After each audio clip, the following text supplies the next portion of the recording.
Head over to BoardGamePrices.com to find the best price on Conspiracy, the Solomon Gambit, and thousands of other games. Hello my friends, it's the Game Boy Geek here. Today, we're trying to get the briefcase to our headquarters because we're trying to pay off different agents. They're going to be moving around the world with that briefcase, trying to get it to our headquarters to win. Today, we're taking a look at Conspiracy, the Solomon Gambit. This is by Restoration Games. It's 2 to 4 players. Let me show you how it's played. I'll see you on the other side.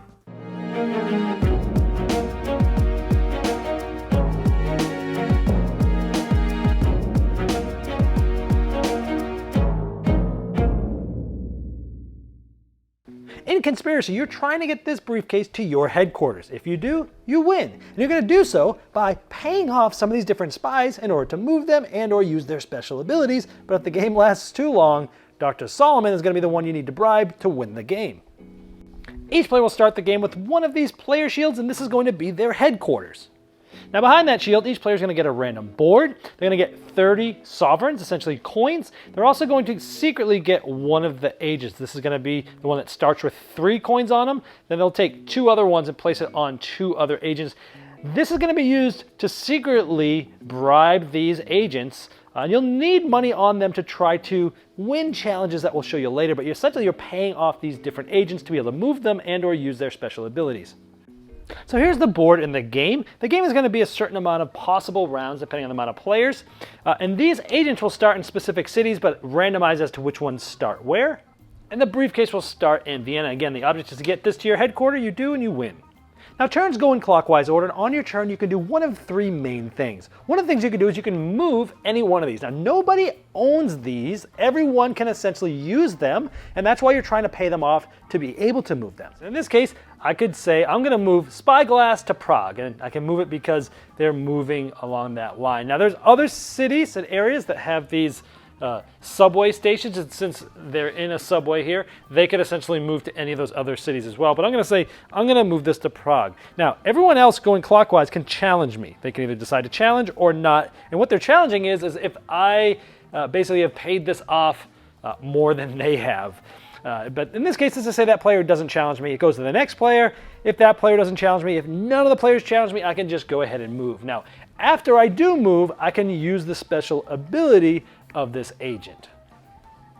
Now all the agent abilities are on the back of the player shields, and Spyglasses is you can move an agent from the city that Spyglass is in to an adjacent city, but they can't move the briefcase when they do that. So theoretically, if I was here, I could have said I'm moving it from Warsaw to Berlin, and if I didn't get challenged, I could move it here and she could move this spy to another spot like that, for example. But in this case, let's just say I just did that simple move. I'm trying to get maybe Spyglass to go pick up the briefcase for me. Now eventually there might be an agent that gets into Vienna, and then when they move they can essentially take the briefcase with them. Now another thing you can do instead of moving is to pay off. Now to pay off you can take any amount of sovereigns and place it on any one of these. So let's say I want to put maybe 3 onto Beacon there, I could do that. Then, now I've paid them off 3 total. Now I have this right here. Now let's say someone else said I'm going to move Beacon to Paris, and it's the player just to my right. And I have the option to possibly challenge them. Let's say I do. I want to challenge you. Now what you're doing is you're going to say an amount of coins that you have here up to the amount that you have, and you'll go back and forth in sort of a bidding. Now you're not bidding to get rid of these. You're bidding as to how much you've actually paid this person off. And so I might say 1, and if they have more than 1, they might say 2, and I might say 3. Or I might just, if they say 2, I might just say, you know what, I can't do it. You can do it. Because I might not want them to know how much I've done this here, because this game's a lot about intrigue, not letting people know what you have, not knowing how much you've paid off people and things like that. But you always have to have the amount there that you're actually bidding. Now if the challenger won, then that player that was trying to move just doesn't get to do any action. If the challenger did not win, it goes to the next player and they could challenge or not and go through the same things. Now, if you do lose a challenge, essentially you put this little restricted on your shield. That just means next turn, the only thing you can do is a payoff. The last possible option is you can burn an agent. So let's say anytime you have 2 agents in a city, I could say, you know what, Beacon is going to burn the magician. Now, in order to do this, burning costs 5 sovereigns. So in this case, you have to have at least 5 influence of sovereigns on Beacon in order to do that. You also have to have at least 5 if you want to challenge that. If you are successful, this agent will be burnt. They're gone and out of the game. Nobody can influence this. So you're doing this if you think other people have more influence on this person and you don't. They've paid them off more than you and you want to get rid of them.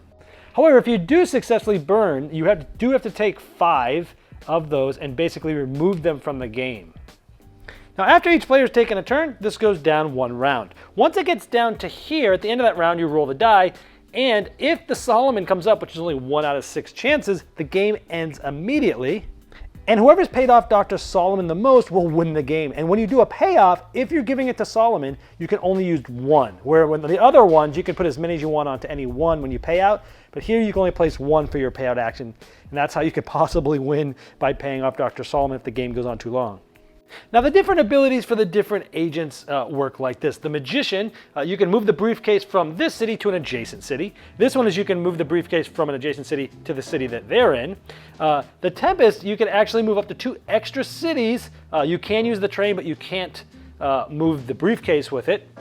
Vagabond, you can move through the train station, and you can move the briefcase with it. And the game ends when somebody brings the briefcase to their headquarters, or it goes too long, as we mentioned earlier, and Dr. Solomon is paid off. So the game is really all about sort of bluffing as to how much you've paid off players, agents, and being able to move them around and challenging and knowing when to challenge. A lot of it's sort of played above the table. All right, there is Conspiracy. This game for me, I always love the spy and agent theme. So cool theme here, thumbs up for me. I always love this theme. This game is all about intrigue, bluffing, double bluffing. There's a lot of stuff that sort of happens above the table in this game, and I like that aspect of it. Really trying to figure out what people are doing. They said they just paid someone off. Are they trying to gain enough control over this last person that we've been sort of challenging over? I just beat them on a challenge and now they're paying off to try to beat me, or are they going in a different direction? Really cool idea there with the sort of the intrigue of the game. I like that you're trying to puzzle out your moves with the ability. So you're looking at the board, you're going, oh, okay, I can move this agent over here, and then I can use the ability to pull the briefcase over here. And you're sort of like trying to puzzle this thing together and trying to figure out when to pay people off and things like that. I like the sort of puzzle of this. I like that sometimes you can challenge. So let's say you were about to pay off anyway. You were getting ready, your action was gonna be to pay off. When someone says that they're gonna make a move with somebody, you can challenge them. Even if you know you're not gonna win, you can try to challenge them to try to learn a little bit more information about possibly how much they've paid off. Because if you lose, you're restricted, you can only pay off, but if you're gonna do it anyway, you can kind of gain some information. I think that's sort of a cool little part of the strategy here. I like that you can burn agents that are too powerful. And by too powerful, I mean somebody has too much control over them and they're just going all over the board with them, doing things. Like in this last game, I had a lot of influence on the Magician, and I was moving the Magician and pushing the briefcase out, and getting it closer to my headquarters. And players didn't like how much influence I had on them. Someone tried to get as much as me, but I kept having more, so someone just came over and burned them. And that's kind of cool because it kind of balances the game a little bit there to get those agents off the map if someone has too much control over. I like looking a move or two ahead and trying to pay off first to get ready. So it's like, oh, I think this might happen and this might happen. I'm gonna start paying this person off now here, and then maybe this person here, and then get ready to do my move. I like that you can kind of look forward and do things like that. The game is definitely very tense towards the end, where you're really like a battle of wits trying to figure out what's gonna go on, who's paid off who. It does definitely get very tense at the end. Anything negative to say about the game? Yes, this is sort of an interesting game. It's got a lot of intrigue, but sometimes the game can go a little bit sideways. Meaning, sometimes multiple agents can get burned, and then it looks like the game's going to stall off a little bit. Maybe maybe there's only one agent left or two, and maybe only one person has really good control of one, and one person doesn't have very good control of another. Maybe it's towards the end of the game. People don't have a lot of money. So people just start sort of like paying off Solomon only, and sometimes it can go a little bit sideways in that regard. Different games can get a little hairy. Also, the game can very much often, almost always, becomes an attack the leader game. The rules even state you can strategize with others out loud. You should be trying to stop someone from winning. And so often someone will get 1 or 2 turns from getting their briefcase there, and it really just becomes everyone is working together to attack them. And just multiple people could be trying to attack him, and then somebody else might be just trying to pay off Solomon in the meantime. But if you don't like having games where the leader's always being attacked, this might not be the game for you. And with that being said, that means king making can happen. In the last game we played, someone was about one turn away from getting the briefcase. Myself and another player had a lot of influence on someone that was really close. So I said, look, you're going to have to burn their agent with that person. You've got enough to do it. So he did that, went there and burned him. But now I had a lot of influence on that person more than he did because he burned him. So now I'm able to kind of move them and get over to win. So sometimes, you know, you're like, well, some people are going to be like, well, either this person's going to win, I'm going to let them win, or I'm going to stop them, and then you're going to be able to move this person and eventually win. So sometimes king making can happen too in this game. So it's not a game without flaws, I'd say. And it's definitely going to play very different with each group. And the more and more you play this with the same players, with the same meta, bringing things back earlier that happened, it definitely has some interesting things there. So hopefully from this overview, you can see if this game is for you or not. This has been the Game Boy Geek, breaking down barriers, growing relationships through board games by helping you find the next one you'll love.